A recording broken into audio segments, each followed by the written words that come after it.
G'day, you rates. We're going to start by going through the algebra questions.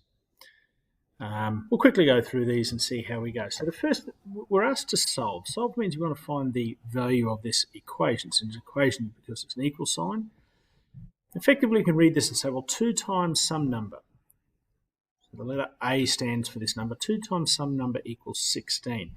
Now, some of you might be able to look at that and say, well, 2 times 8 equals 16. But let's say we'll work it out, so we'll go from there. We want to get A by itself. So at the moment it's 2 times A. Even though there's no times actually written there, that's a little mathematical shortcut. We see a number in front of a letter, it's always times. So 2 times A equals 16. So we want to do the opposite of times 2. We want to divide by 2 both sides. So let's see what happens when we do this. 2 times A divided by 2. The 2's just cancel out and we're left with A. And 16 divided by 2 gives us 8. So the answer to the first one is that A equals 8. The second one is pretty similar too. 4 times A equals 16. And some of you might look at that and say, hang on, I remember that 4 squared, that's 4 times 4 equals 16. And you work it out that way. But we've got to be able to set it out. So 4 times A, the opposite of multiplying A by 4 is to divide by 4. So I'm going to divide by 4 both sides. So 4A divided by 4, the 4's cancel out, we're just left with A on the left-hand side. And 16 divided by 4 just leaves us with 4. Now I've leaked over into this next one a little bit. G divided by 4 equals 4. This is a little bit different because we've got a divided by there. So G divided by 4. We want to do the opposite of divide by 4, so we get G by itself. So we're going to multiply by 4 both sides of the equation. So 4 times G divided by 4, that's going to leave us with G on the left-hand side. And 4 times 4 equals 16. And we can check that. We could have, with any of these, we could check them. So instead of G, let's write down that 16 is the number. 16 divided by 4 equals 4. So we've substituted 16 back into the original equation where there was a G. And is that true? 16 divided by 4 does equal 4, so it is true. Okay, now we've got some other ones. A plus 3 equals 7. And some of you might say, what number, if we're looking for A, what number plus 3 equals 7? You might be able to see that that's 4 plus 3 equals 7. But if not, no worries.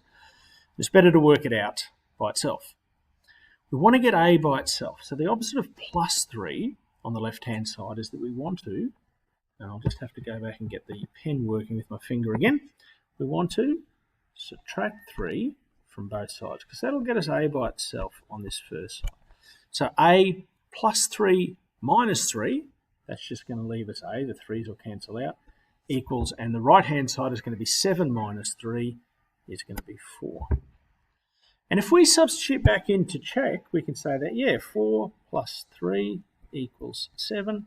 So that absolutely looks right for that sum there. Next one, slightly different. C minus 2 equals 5.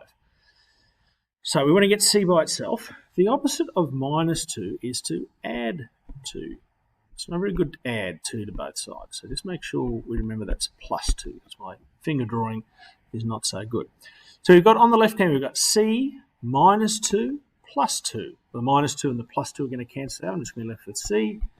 And 5 plus 2 equals 7. And let's check it and substitute back in. We've got that 7 minus 2 equals 5. Because all we've done is where we had the C, we put the 7 in. 7 minus 2 equals 5. That is absolutely correct. The last one looks a little tricky just because we've got a negative 2 at the end. Let's see if we make it much of a difference. We want to get H by itself. So we want to, instead of minus 3, we want to do the opposite of minus 3, which is to plus 3. And if we do it to both sides, we can do that. We're allowed to. If we do something to one side of the equal sign, we do it to the other, that's okay. So H minus 3 plus 3, that just leaves us with H. Minus 2, so if we start at negative 2, and we add 3. Negative 2 add 3 becomes negative 2, negative 1, 1, 2. So negative 2, negative 1, sorry. So we add 3 to negative 2. Negative 2 goes to negative 1. try and do it on my fingers. I'm not going to show -1, 0, +1. And you can use your calculator for that if you want. Okay, and if we substitute back into the sum, we put the 1 where we see the h. 1 minus 3 equals -2, and that is correct. Let's move on to some two-step problems. A little bit trickier, but not much. They're just going to take a couple of times to do this, like a couple of steps to do this. The first thing we're going to do is get the x's or the y's or whatever letter we're looking for, whatever we're trying to solve. I want to get it by himself. So the first thing I'm going to do is I'm going to subtract 2 from both sides. Okay, so 3x plus 2 minus 2, that's just going to leave us with 3x on the left-hand side, and 14 minus 2 is going to leave us with 12. 3x is 3 times x, so we want to get x by itself. So the opposite of multiply by 3 is to divide by 3, both sides. Okay, so 3x divided by 3, that's just going to leave us with x. 12 divided by 3, use your calculator if you need to, 12 divided by 3 is 4. That is our answer there. Now, we can also substitute back in, just to double check. Wherever we see the x in the original sum, we'll put a 4 in. We have 3 times 4 plus 2. Okay, and when I work that out, I've got to do the multiplied first, order of operation. 3 times 4 is 12, plus 2 is 14. So that does seem to check out nicely.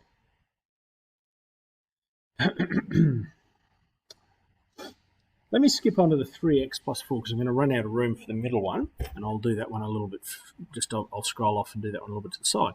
3x plus 4, we want to get the x by itself, so let's go to the point where we can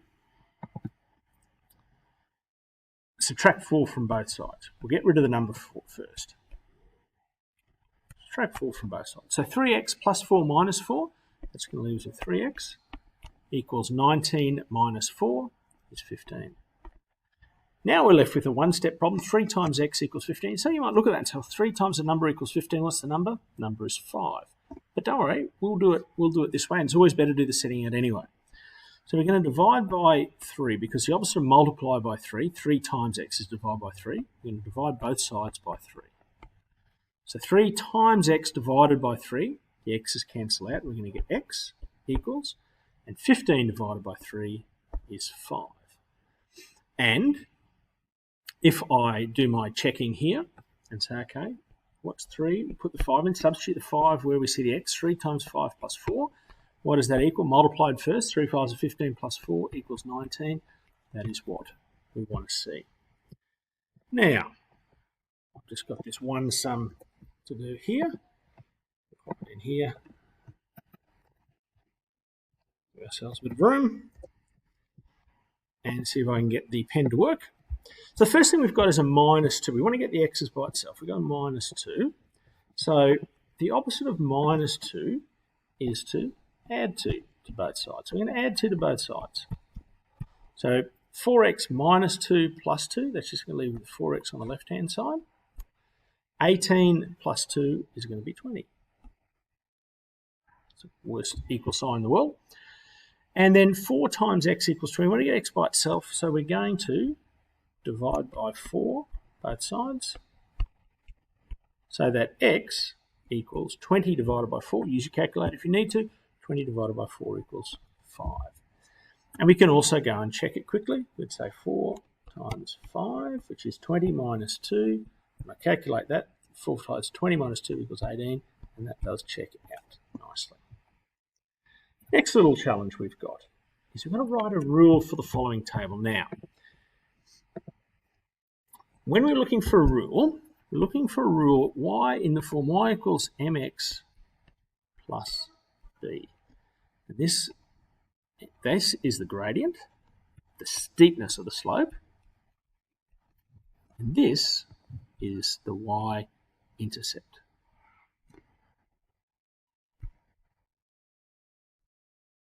Okay, apologies, I haven't written that very well.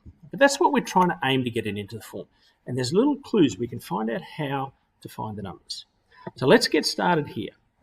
The first thing I want to do is I want to check that each of these go up by 1. Now that's most of the time, that's what we're going to give you. We're not going to give you anything tricky. And -2 to -1, that goes up by +1. -1 is 0, 1, 1, 1. These are all going up by 1 each time. The great thing about that is that if the x's are going up by 1 each time, whatever the y's go up by is going to tell us the slope. So from 0 to 2, that goes up by 2. From 2 to 4, that's 2. This is looking promising. 4 to 6 is 2, 6 to 8 is 2. So we now know that part of our rule is y equals 2x, because when x goes up by 1, y goes up by 2. Now we've got to find the intercept. The y-intercept is where x equals 0, and whatever that y is, plus or minus, is going to be on the end. So at the moment, x equals 0, y equals plus 4. So my rule is simply that y equals 2x plus 4. Don't make that any trickier than you need to. We're just looking for a pattern. How much does y go up when x goes up by 1? And what's the intercept at the end? Okay, that's all we're going to do. We're going to do the percentages on a separate little table.